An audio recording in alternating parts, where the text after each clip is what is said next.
I keep seeing videos online of people being like, Trump lowered the age of consent to 14, or now 14-year-olds can get married. And all I have to say to that is, no, that's not true. It's fake, it's misinformation, and it's internet telephone. This might be the only good news I have to share on the current political climate of this country. So here's what actually happened. Trump held a press conference a few days ago. He talked about roving gangs of teenagers terrorizing the nation, which, first of all, sounds like a poorly written Mad Max reboot. But then he and some other Republicans started talking about trying certain violent juvenile offenders as adults starting at age 14. That's it. It's a crime law thing. It fortunately has nothing to do with marriage, consent, or who your 35-year-old creepy neighbor decides to date. In the US, marriage laws and consent laws are completely separate from criminal sentencing laws. Changing one doesn't magically change the other. If it did, babe, we'd already be living in a Law & Order Special Victims Unit episode. Now, what probably happened is people heard 14-year-olds will be treated as adults in a criminal sense, and someone online went,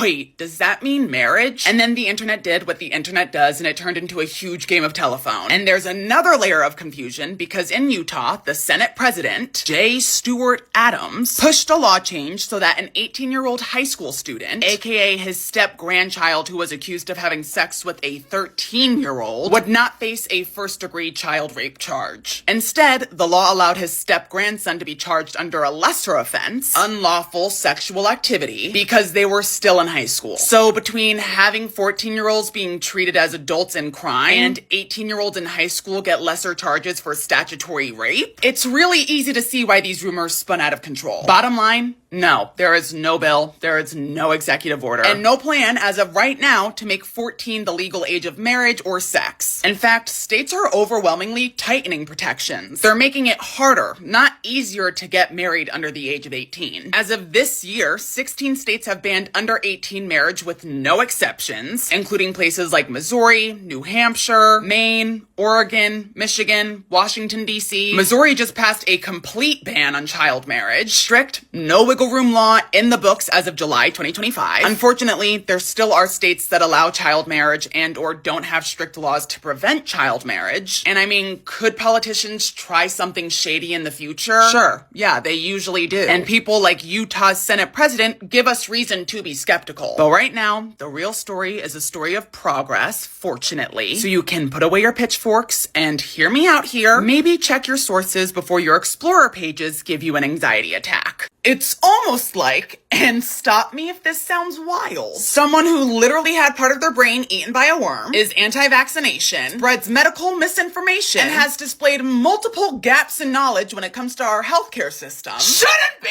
in charge of deciding where medical funding goes. Hi everyone, if you're new, welcome. If you're not, you know what fucking time it is, bitch. It's time for the Daily Scream. It's almost like this dumb, incompetent bag of shit, and moreover, poor excuse for a Kennedy, should not be within 10 feet of the budget for disease prevention. Because look at where we are. Robert HIV doesn't cause AIDS Kennedy Jr. Somehow our health secretary has decided to pull hundreds of millions of dollars from mRNA vaccine research and HIV prevention programs. You know, the same technology that helped us survive COVID, the same technology being used to study cancer, rare diseases, autoimmune disorders, and has a literal shot of eradicating HIV, and he's cutting it. Why? Because his decades-long hobby is spreading misinformation about vaccines and HIV, including his take that HIV is caused by poppers. Right. This man thinks Troye Sivan's song Rush causes HIV.